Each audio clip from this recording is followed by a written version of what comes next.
May 24, 1941. Dawn. Two lethal German warships race through the frigid waters of the North Atlantic. The heavy cruiser Prinz Eugen leads the formation. Behind her looms a fortress of guns and steel, battleship Bismarck. Bismarck, the largest warship afloat, is on her maiden voyage, a top-secret mission, codenamed Exercise Rhine. The Germans plan: steal into the Atlantic undetected and attack Allied convoys. Convoys are absolutely vital. These are Britain's lifeline. Without them, Britain will fall. If a ship like the Bismarck finds a convoy, none of the escorts that the convoy has are big enough to take her on. Ernst Lindemann is captain of the great battleship. But the mission is so important, a battle-tested veteran, Fleet Admiral Gunther Lütjens, commands from the bridge. Heinrich Kundt is a 24-year-old machinist's mate. Indirekt war auf der Bismarck dann eine. On Bismarck, we eagerly anticipated the mission. We knew Bismarck was the most powerful battleship afloat. But we also knew the British outnumbered us, and wondered as we put to sea, what will happen?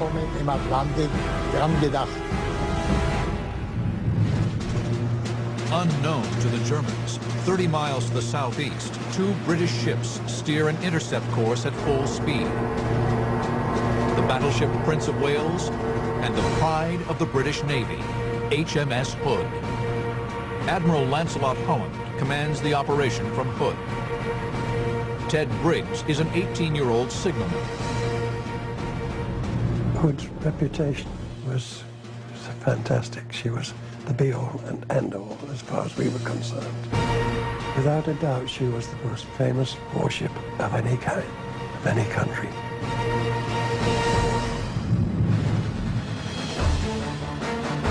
Admiral Holland's battle plan has already suffered a setback. He had hoped to beat the Germans to the mouth of the Denmark Strait and cross their T, positioned to fire all his guns in full broadside. But during the night, the British lose contact with the enemy. The morning finds them out of position. The Germans now have the upper hand. The Germans find that they have achieved completely by accident the tactical advantage that sailors since Nelson have been looking for. They're effectively crossing the T of the enemy. This means that Bismarck can bring all her guns to bear, whilst the British are steaming in column and only their forward guns can bear initially. But the British steam in unafraid. Hood is the embodiment of British sea power. At 5:52 a.m., 14 miles from the Germans, Hood shoots first. The shells land off Prinz Eugen's starboard bow.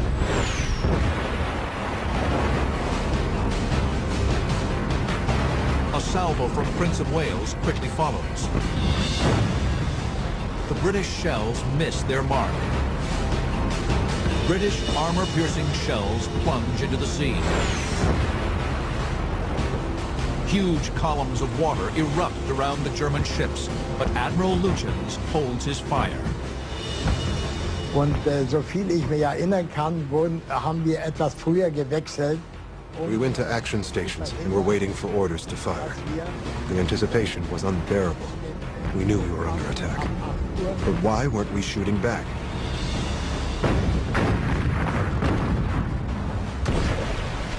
Lütjens' job, as he saw it, was not to fight warships. His job was to destroy commerce. If he was badly damaged, he'd have to return to port, his mission over. The British blast away. Shells scream over the German ships at almost 2,000 miles per hour.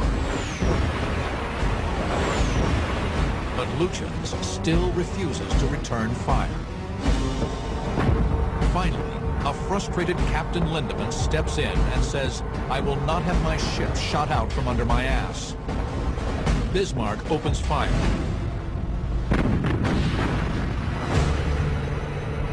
Lethal one-ton shells tear toward Hood.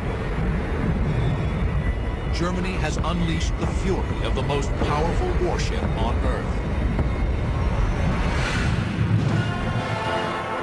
February 14th, 1939, Hamburg, Germany. It's a glorious day for the Third Reich, christening Hitler's mightiest triumph, the battleship Bismarck.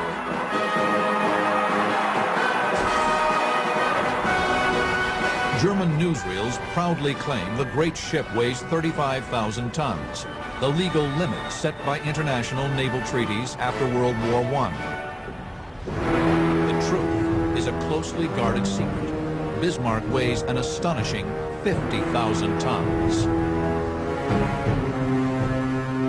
Wir waren, als wir die Bismarck sahen in Hamburg. When we saw Bismarck in Hamburg, we were tremendously surprised at its size. Some compartments on Bismarck were 3 stories high. I'd never seen a ship so impressive.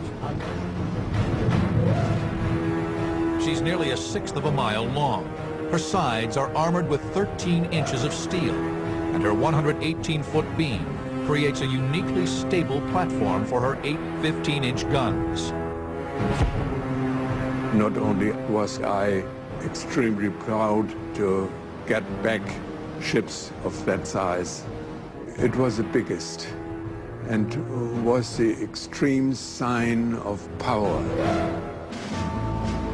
On May 18, 1941, Bismarck secretly embarks on Exercise Rhine. But 3 days later, a Royal Air Force Spitfire photographs Bismarck near Bergen, Norway.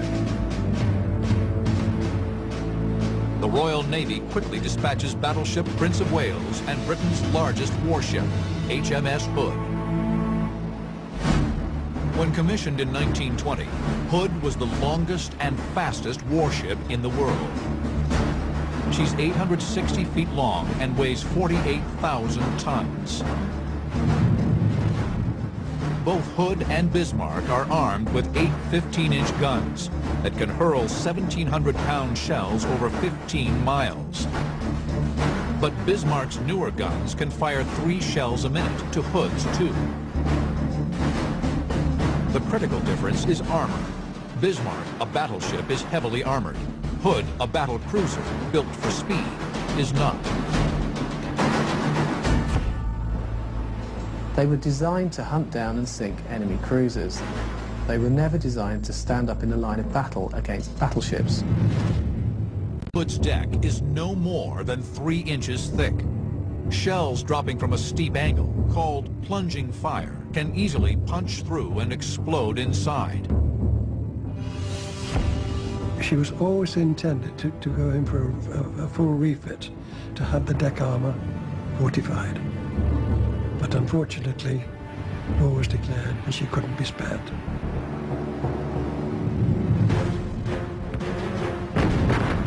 Now, on May 24, 1941, Hood and Bismarck open fire.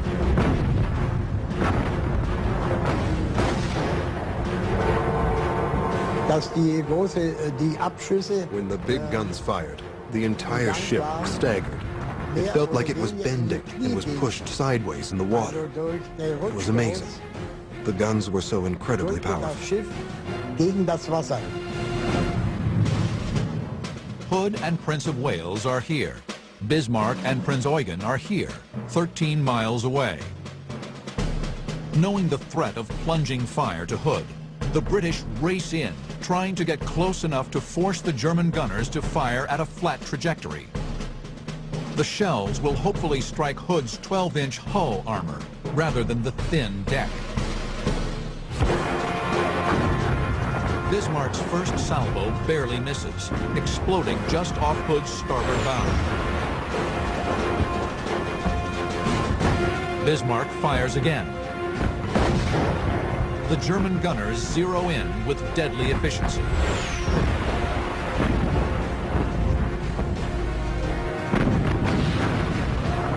The pride of the Royal Navy is squarely in their sights.